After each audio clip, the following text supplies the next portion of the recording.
Jaya TV நேயர்களுக்கு வணக்கம். என் சமையல் அறையில் இன்றைக்கி நல்லா ஒரு மணக்க மணக்க கொள்ளு வச்சு ஒரு இட்லி பொடி, அதோட பொடலங்காயை வச்சு ஒரு அடை, இது ரெண்டும் தான் பார்க்க போகிறோம். இந்த கொள்ளு வச்சு இட்லி மிளகாய் இப்படி செய்ய போகிறோம் இல்லையா, இது வந்து நம்ம சாதாரணமாக நீங்கள் இட்லிக்கு தொட்டுக்க, தோசைக்கு தொட்டுக்க எல்லாத்துக்கும் நல்லாயிருக்கும்.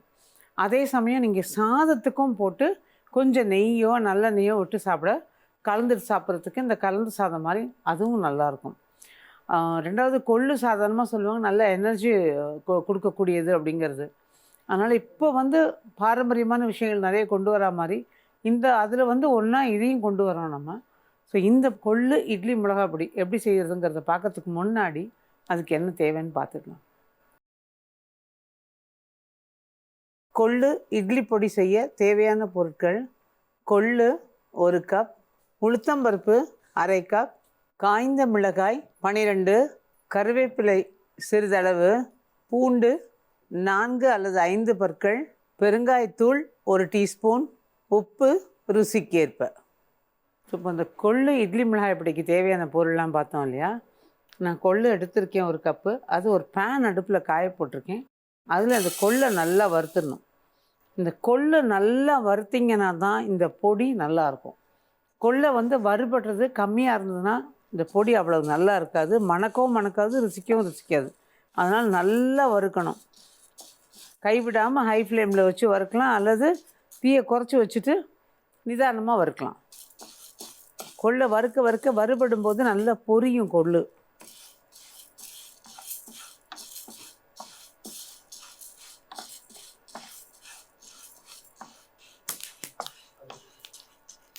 இந்த கொள்ளு படப்படன்னு பொரிய சத்தம் கேட்குது இல்லையா, இந்த மாதிரி பொரியணும். அப்படி பொரிஞ்சு வறுபட்டால் தான் இந்த பொடி நல்லாயிருக்கும்.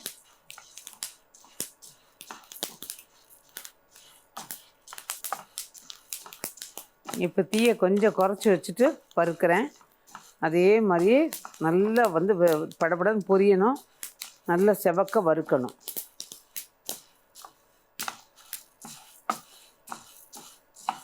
இப்போ இது நல்லா வறுபட்டாச்சு. அந்த படப்படன்னு பொரியறது வந்து கொஞ்சம் கொஞ்சமாக அடங்கிடுச்சு பாருங்கள். அந்த மாதிரி பொரியணும், பொரிஞ்சு அடங்கணும் இந்த புக்கு. அவ்வளோதான். இப்போ நல்லா தீயை குறைச்சி வச்சுட்டு நம்ம ஒரு பிளேட்டில் அதை மாற்றிடுவோம். அங்கே ஒன்று இங்கே ஒன்றுமா பொரியும் போதே ஓரளவுக்கு எல்லாம் நல்லா பொரிஞ்சு மீதி இருக்கிறது தான் இதுவாக இருக்குதுன்னு தெரியும். பார்த்திங்கன்னா அவ்வளோதான். நிறமும் மாறிடுச்சு பாருங்கள் நல்லா. இப்போ இது எடுத்துடலாம். இப்போ இது வறுத்து ஆற வச்சாச்சு. இது ஆறிட்டுருக்கட்டும். இந்த பக்கம் உளுந்து, அதே பேனில் உளுந்து, இப்போ அதோடையே மிளகாயும் சேர்த்து வறுத்துக்கலாம்.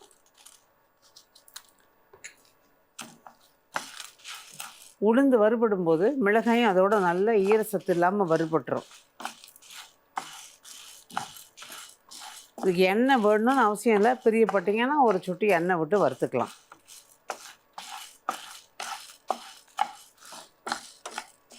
இந்த உளுந்தும் நல்லா செவந்து வறுபடணும்.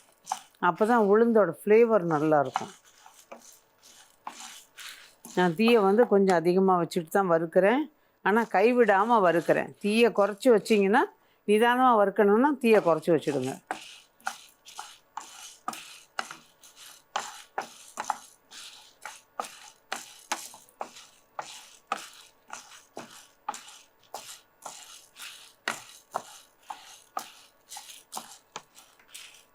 இது நல்லா வறுபட ஆரம்பிச்சாச்சு. நான் இப்போ தீயை குறைச்சிட்டு அந்த சூட்லேயே வறுத்துக்கிட்டு இருக்கேன். உளுந்து செவக்க ஆரம்பிச்சிருச்சு பாருங்கள். இன்னும் கொஞ்சம் நிறம் மாறணும். இது கொஞ்சம் பொறுமையாக பண்ணால் தான் அந்த பலன் நல்லாயிருக்கும். இப்போ உளுந்து நல்லா செவக்கிறது கொஞ்சம் கொஞ்சமாக கலர் நல்லா மாற ஆரம்பித்தாச்சு. இப்போ இதில் நம்ம பெருங்காயத்தூள் வச்சுருக்கோம் இல்லையா, அதையும் போட்டு ஒரு வறுத்துடுவோம். இப்போ உளுந்து எடுக்க போகிற சமயம் பெருங்காயத்தை அதோடு சேர்த்துடலாம். அவ்வளோதான். இப்போ உளுந்தையும் பெருங்காயம் காஞ்ச மிளகாய் 3ஐயும் எடுத்துடலாம். இப்போ அடுத்து அதே பேனில் கருவேப்பிலை இதை கழுவி ஆற வச்ச கருவேப்பிலை, அதனால் அதை அப்படியே நம்ம எடுத்து போட்டுக்கோம். அந்த முடிஞ்ச மட்டும் அதை கழுவி நல்ல துணியில் விரித்து ஒரு நாள் ராத்திரி ஃபுல்லாக காய போட்டுருங்க. பொடி இடிக்கிறது வந்து ஈஸியாக இருக்கும். அதோட கூட கொஞ்சம் உப்பு, அந்த ஈரத்தையும் எடுத்துரும் இந்த உப்பு. அப்போல்லாம் வந்து அந்த நான் சொல்கிறது சில காலங்களுக்கு முன்னாடி நான்லாம் முதல்ல சமைக்கணும் கற்றுக்கிற போது எங்கள் அத்தைலாம் சொல்லி கொடுத்த ஒரு விஷயம் என்னென்னா, இந்த கருவேப்பிலை இந்த மாதிரி உருவிட்டு நம்ம காய வைக்கிறோம் இல்லையா. ஆனால் அப்போல்லாம் என்ன பண்ணுவாங்களாம், அந்த கருவேப்பிலையை கொத்தோடு இருந்து அதை அப்படியே நல்லா நனைச்சி 2 தண்ணியில் அலசிட்டு ஏதாவது இடத்துல கயிறு கட்டி தொங்க விட்டுருப்பாங்க. இல்லைன்னா இந்த கதவில் இந்த இது இருக்கும் இல்லையா, தாட்பாட் இருக்கும் இல்லையா, அதில் கட்டி தொங்க விட்டுருப்பாங்க. அந்த தண்ணி ஃபுல்லாக வடிஞ்சு அந்த கருவேப்பிலை அப்படியே க்ளீனாக அப்போ தண்ணியே படாத கருவேப்பிலை மாதிரி இருக்கும். அதுக்கப்புறம் கொஞ்ச நேரம் டவலில் போட்டு எடுத்துருவாங்க. அது இன்னும் ஈஸியாக இருக்கும். பட் நம்ம உருவிட்டோம் அப்படின்னா இந்த மாதிரி தான் பண்ணணும். அவ்வளோதான். இப்போ இந்த கருவேப்பிலையும் இந்த உப்போடு வறுபட்டுருச்சு பாருங்கள், நல்ல மொறுமொறுன்னு நிறம் மாறாமல் வறுபடும். பொடி இடிக்கும்போது பார்த்தீங்கன்னா, கருவேப்பிலை பொடியெலாம் இடிக்கும்போது இந்த மாதிரி வறுத்துட்டு கொஞ்சம் கொஞ்சமாக போட்டு வறுத்துட்டு இடிச்சிங்கன்னா அந்த கலரே பிரமாதமாக இருக்கும். அவ்வளோதான். இதையும் இதோடு சேர்த்துருவோம். உப்பு பத்தலைன்னா நம்ம திரும்ப போட்டுக்கலாம். இப்போ இந்த பூண்டை வெறும் கடாயில் போட்டுருங்க. போட்டுட்டு அப்படியே அடுப்பு ஆஃப் பண்ணிவிடுவோம். இந்த சூட்டோடு அது இருக்கட்டும். 2 நிமிஷம் கழிச்சு சும்மா அப்படி பரட்டி விட்டுட்டு அப்படியே விட்டுட்டிங்கன்னா அந்த சூட்லேயே ஓரளவுக்கு அது வதங்கிடும். ரொம்ப வதங்கணும்னு கிடையாது. இப்போ இதை எப்படின்னா, முதல்ல மிளகா, அடுத்தது கருவேப்பிலை, இது ரெண்டுத்தையும் ஒன்றா சேர்த்து நல்லா பொடி பண்ணிட்டு அப்புறம்தான் உளுந்து இதெல்லாம் நம்ம சேர்க்க போகிறோம். இதை பொடி பண்ணிட்டு வந்து எப்படி இருக்குன்னு பார்க்கலாம். லாஸ்ட்டில் அது பொடி பண்ணதுக்கு அப்புறம் இது சேர்க்க போகும்போது நான் காமிக்கிறேன். இப்போ இதை அரைச்சாச்சு பாருங்கள். இது வந்து ரொம்ப குறைன்னு வேணாம், ஓரளவுக்கு நைஸாக அரைச்சிக்கோங்க. நைஸுக்கு முந்தின பதம் சொல்லணும். இப்போ இந்த நேரத்தில் இந்த பூண்டையும் அதோடு சேர்த்துருவோம். சேர்த்துட்டு ஒரு சுற்றிட்டு எடுத்துட்டோம் அப்படின்னா செட் ஆகிடுச்சு, ரெடி ஆகிடுச்சு பொடி. இப்போ இதை அரைச்சிட்டு எப்படி இருக்குன்னு பார்க்கலாம்.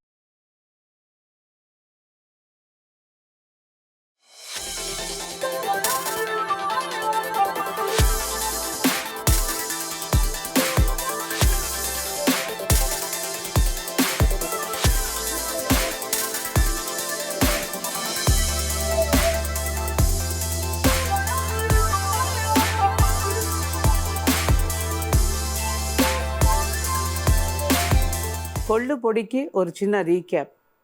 ஒரு பேன் எடுத்து காய வச்சு அது நல்லா காஞ்சதும் அதில் அந்த கொள்ளு கொட்டி நல்லா கைவிடாமல் வறுக்கணும். நல்ல படபடன்னு பொரிஞ்சு நிறம் மாறி வாசனை வர வரைக்கும் வறுத்து எடுத்துக்கணும். அதுக்கப்புறம் அதே பேன்லேயே காய்ஞ்ச மிளகாயும் உளுந்தையும் போட்டு நல்லா செவக்க வறுக்கணும். இந்த உளுந்தை நல்லா செவந்து வந்து மிளகாயும் நல்லா வறுபட்டதுக்கு அப்புறமா அதில் பெருங்காயத்தை போட்டு ஒரு வறுத்துட்டு அதையும் இந்த கொள்ளோடு சேர்த்துடணும். அதுக்கப்புறம் உப்பும் கருவேப்பிலையும் ஒன்றா போட்டு அதை நல்லா ஒரு வறுத்துட்டு கருவேப்பிலை நல்லா பொரிஞ்சு வர அளவுக்கு இருந்து வறுத்துட்டு அதையும் சேர்த்து இந்த கொள்ளோடு சேர்த்துடணும். அதுக்கப்புறம் மிக்ஸி ஜாரில் இது எல்லாத்தையும் போட்டு நல்லா பொடி பண்ணிவிட்டு எடுக்க போகிற போது உரித்து வச்சுருக்க பூண்டு இதழ்களையும் போட்டு சேர்த்து நல்லா ஒரு அடித்து எடுத்தோம் அப்படின்னா கொள்ளு இட்லி மிளகாய் பொடி தயார். ஸோ இப்போ இந்த கொள்ளு பொடியும் ரெடி ஆயாச்சு. ஆக்சுவலாக கொள்ளு வந்து நான் ஏற்கனவே சொன்ன மாதிரி எனர்ஜி கொடுக்கக்கூடியது. இந்த மாதிரி பொடியாக பண்ணி வச்சுக்கிட்டோம் அப்படின்னா இது எல்லாருக்கும் கொடுக்கறதுக்கு ரொம்ப நல்லாயிருக்கும். அதாவது வீட்டில் இருக்கவங்க சாப்பிட்றதுக்கு அவ்வளோ நல்லாயிருக்கும். எனர்ஜி மட்டும் இல்லாமல் இது தேவையில்லாத கொழுப்பை கரைக்கக்கூடிய சக்தி இதுக்கு உண்டுன்னு சொல்லுவாங்க. ஸோ இது எல்லாமே நல்லது. அந்த விதத்தில் பார்த்திங்கன்னா நம்ம வந்து பூண்டும் வேறு சேர்த்துருக்கோம், இதோட உளுந்தும் சேர்த்துருக்கோம். ஸோ எல்லா விதத்துலையும் நன்மை பயக்கக்கூடிய ஒரு நல்ல கொள்ளு இட்லி மிளகாய் இப்படி பார்த்தீங்க. இதை ட்ரை பண்ணிட்டு எப்படி இருந்ததுன்னு சொல்லுங்கள். இப்போ நம்ம இதோட கூட பொடலங்காய் அடை அது எப்படி பண்ணுறதுன்னு பார்க்க போகிறோம். அந்த பொடிக்கும் அந்த அடைக்கும் சூப்பராக இருக்கும். ஆனால் அந்த அடையை பண்ணுறதுக்கு முன்னாடி அதுக்கு என்னென்ன தேவைன்னு பார்த்துக்கலாம். புடலை அடை செய்ய தேவையான பொருட்கள்: இட்லி அரிசி 1/2 கப், பச்சரிசி 1/2 கப், கடலைப்பருப்பு, துவரம்பருப்பு தலா 1/4 கப், பாசிப்பருப்பு, உளுத்தம்பருப்பு தலா 1 டேபிள் ஸ்பூன். நன்றாக ஒன்றாக ஊற வைத்து கொள்ளவும். புடலங்காய் 150 கிராம் விதையுடன் சேர்த்து நறுக்கி கொள்ளவும். தேங்காய் துருவல் 1/2 கப், காய்ந்த மிளகாய் 8 அல்லது 10 ஊற வைத்து கொள்ளவும். சோம்பு 1 டீஸ்பூன், பொடியாக நறுக்கிய கொத்தமல்லி தழை 1 கைப்பிடி அளவு, பொடியாக நறுக்கிய கருவேப்பிலை சிறிதளவு, உப்பு ருசிக்கேற்ப, எண்ணெய் தேவையான அளவு. இப்போ இந்த பொடலங்காய் அடைக்கு தேவையான பொருள்லாம் பார்த்தோம் இல்லையா? இதில் வந்து இப்போ நம்ம கொடுத்துருக்குற இந்த அளவுக்கு புடலங்காய் வந்து இப்போது ஒருவேளை அந்த குட்டை பொடலங்காய் வாங்கினீங்கன்னா நீங்கள் பண்ணி வாங்கிப்பீங்க. நீட்டு பொடலங்காய் இருந்தால் இப்போ யாரும் வந்து எடை போட்டு கொடுக்கறதில்ல. ஒரு பொடலங்காய்க்கு இவ்வளோன்னு சொல்லிடுறாங்க. அதை எடுத்துகிட்டு வந்து நல்லா நீள வாக்கில் ஒரு கை நீள துண்டு எடுத்துக்கிட்டிங்கன்னு வச்சுக்கோங்க. அந்த அளவு இருந்தால் போதும். இதில் சில நேரங்கள் என்ன ஆகும், நம்ம முத்தின பொடலங்காயாக வந்துச்சுன்னா அந்த விதைகளோடு சேர்த்து தான் நம்ம எடுத்துக்கிறோம். அந்த மாதிரி சேர்த்து எடுத்து அரைச்சிங்கனாலும் அது நல்லாயிருக்கும். அந்த விதைகள் அரைக்கிற போது அது ஒரு ருசியும் கொடுக்குது, மேலும் வந்து அது சாஃப்ட்னஸ் கொடுக்குது. ஸோ முதல்ல நம்ம அரைக்க வேண்டியது இந்த பொடலங்காய், அதோட நான் ஊற வச்சுருக்கேன் மிளகாய், ஏன்னா அரைப்படணுங்கிறதுனால.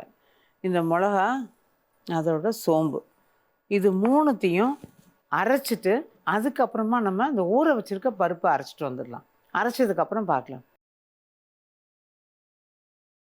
நம்ம இப்போ பொடலங்காய், ஊற வச்ச காஞ்ச மிளகா, சோம்பு 3த்தையும் இதோருக்கு அரைச்சி விழுதாக்கிட்டோம். இப்போ இந்த பருப்பு இதெல்லாம் சேர்த்து இதோட அரைச்சி சேர்க்க போகிறோம். பருப்பு அரைக்கும் போது அதுக்கு தேவையான உப்பையும் சேர்த்து இதோட அரைச்சிடுவோம். அரைச்சி எல்லாத்தையும் ஒன்றா கலக்கிட்டு எப்படின்னு பார்க்கலாம். ஸோ இப்போ இந்த பருப்பு அரைச்சாச்சு. முதல்ல அரைச்சி வச்சுருந்தோம் இல்லையா பொடலங்காய் விழுது, அதையும் இதோட போட்டாச்சு. இப்போ இதில் கொத்தமல்லி, இதில் நிறைய கொத்தமல்லி போட்டிங்கன்னா நல்லாயிருக்கும். அதனால் கொஞ்சம் நிறையவே கொத்தமல்லி போட்டுக்கோங்க. அதே மாதிரி இந்த சோம்பு வாசனை பிடிக்காதவங்க நிறைய பேர் இருப்பீங்க. சோம்பு வாசனை பிடிக்காதவங்க பெருங்காயம் சேர்த்துக்கலாம். தேங்காய் துருவல், கருவேப்பிலை, அவ்வளோதான். இப்போ இதை ஒன்றா கலந்துடணும்.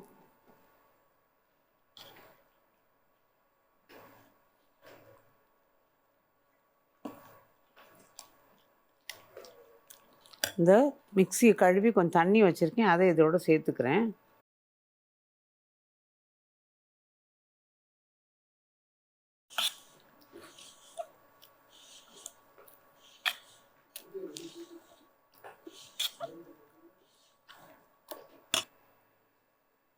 ஸோ இப்போ மாவு எல்லாம் கலந்தாச்சு, ரெடி பண்ணி வச்சாச்சு. இனிமேல் அதை ஊற்ற வேண்டியது தான்.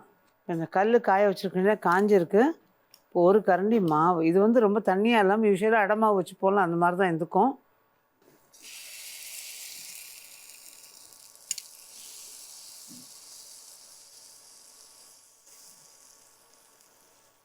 இதுக்கு வெங்காயம்லாம் போடல. வெங்காயம் போட பிரியப்படுறவங்க வெங்காயம் போட்டுக்கலாம்.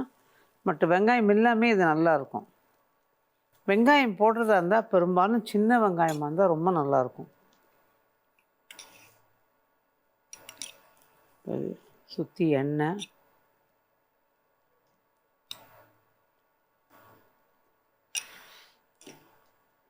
இந்த அடை ஊற்றும்போது ஒரு சின்ன ஃப்ளாஷ்பேக். எதிர்த்த வீட்டில் மாமியை ஊற்றும்போது அடை, இப்போ எல்லோரும் உட்காந்துருப்போம், அடையை சுட சுட ஊற்றி கொடுப்பாங்க. நான் 2 கல் போட்டு ஊற்றுவாங்க. பட் அவங்க என்ன பண்ணுவாங்க, நடுவில் ஒரு பள்ளம் பறிச்சிடுவாங்க, அதுலேயும் எண்ணெய் போடுவாங்க, சுற்றிலையும் எண்ணெய் விடுவாங்க. அப்படி நல்ல முறுமுறுன்னு 2 பக்கமும் நல்லா வேக வச்சு கொடுப்பாங்க. சுட சுட சாப்பிட்டா அந்த டேஸ்ட்டு கேட்கவே வேண்டாம்.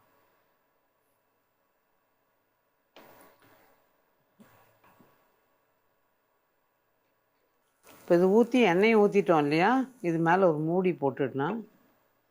போட்டு நிதானமாக 2 நிமிஷம் வேக விட்டுட்டு, மிதமான தீயில் வேக விட்டுட்டு அதுக்கப்புறம் திருப்பலாம்.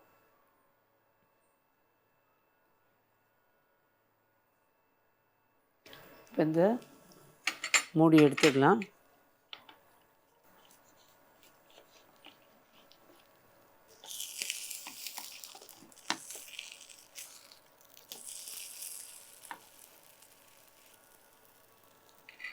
இந்த அடை வந்து நம்ம முறுமுறுன்னு வரும்ல, அந்த மாதிரி இல்லை, இது சாஃப்டாக இருக்கும். அதனால் மெத்துன்னு சாப்பிட்றதுக்கு நல்லாயிருக்கும். கொஞ்சம் வயசானவங்களாக இருந்தால் ரொம்ப சௌகரியமாக இருக்கும் அவங்களுக்கு சாப்பிட. இப்போ நல்லா வெந்தாச்சு. நான் 2 பக்கம் திருப்பி போட்டுட்டேன். இப்போ இது எடுத்துக்கலாம். இப்போ இது ரெடி. நீ அடுத்ததும் இதே மாதிரி ஒரு சின்ன இது வச்சு தொடச்சிட்டு அதுக்கப்புறம் ஊற்றுனீங்கன்னா நல்லாயிருக்கும். இன்னும் ஒரு அடை இதில் ஊற்றலாம்.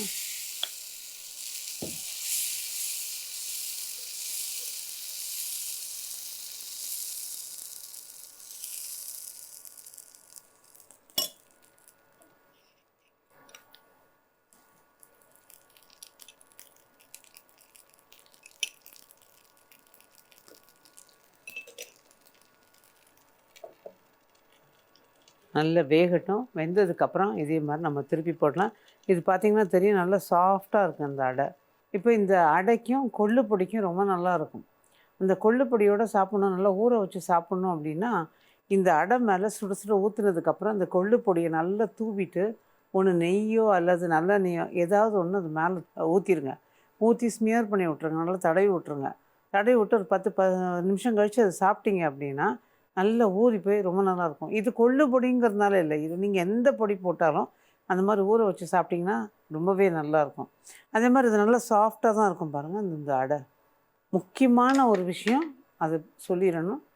இந்த நைட்டு டின்னருக்கோ இல்லை ஈவினிங் டிஃபனோ, சில பேர் பார்த்திங்கன்னா காலையில் சாப்பாடு சாயந்தரம் ஒரு 3 மணிக்கு ஏதாவது இந்த அடை இந்த மாதிரி சாப்பிடுவாங்க. அந்த மாதிரி சாப்பிட்றதுக்கு எது பண்ணாலும் நம்ம அன்னைக்கு உரிய அளவு மட்டும் போட்டு அரைச்சிட்டு அன்றைக்கி அதை பயன்படுத்தி முடிச்சிடுங்க. ஏன்னா மறுநாள் போடும்போது இந்த பொடலங்காயெல்லாம் சேர்த்ததுனால சீக்கிரம் புளிச்சிடுது. புளிச்ச அடை நம்மளால் சாப்பிட முடியாது.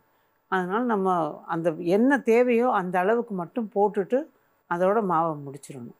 அதே மாதிரி மற்ற அடை போடும்போது நான் என்ன பண்ணுவேன், மீதி மாவு இருந்தால், இந்த பொடலங்காய் அடைன்னு இல்லை, மற்ற அடையில் மீதி மாவு இருந்ததுன்னா மறுநாள் மத்தியானம் அன்றைக்கி ஒரு வத்த குழம்பு, காரக்குழம்பு அந்த மாதிரி பண்ணிவிட்டு இந்த அடை மாவை சின்ன சின்ன அடைகளாக ஊற்றிட்டு சைட் டிஷ்ஷாக வச்சுருவோம். அது ரொம்ப நல்லாயிருக்கும் சாப்பிட்றதுக்கு. இந்த குழம்பு சாதத்தோட, ரசம் சாதத்தோட, தயிர் எல்லாத்துக்கும் பொருந்தும். அந்த அடை குட்டி குட்டி குட்டி அடையாக ஊற்றி அதை தொட்டுக்க வச்சுட்டு கூட ஒரு கீரையோ கூட்டோ அந்த மாதிரி பண்ணிடுவோம். அது நல்லாயிருக்கும். அதுவும் ட்ரை பண்ணி பாருங்கள்.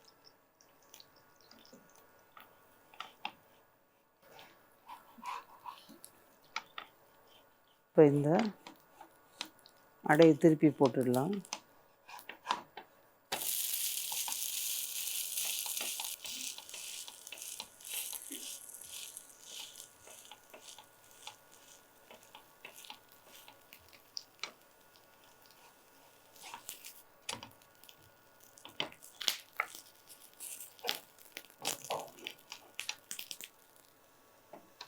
அடுப்பு ஆஃப் பண்ணிட்டேன்.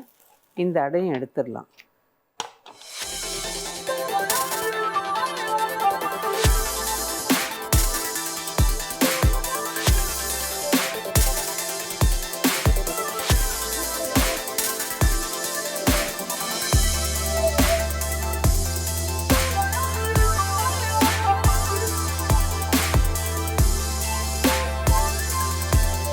புடலங்காய் அடைக்கு ஒரு சின்ன ரீகேப்.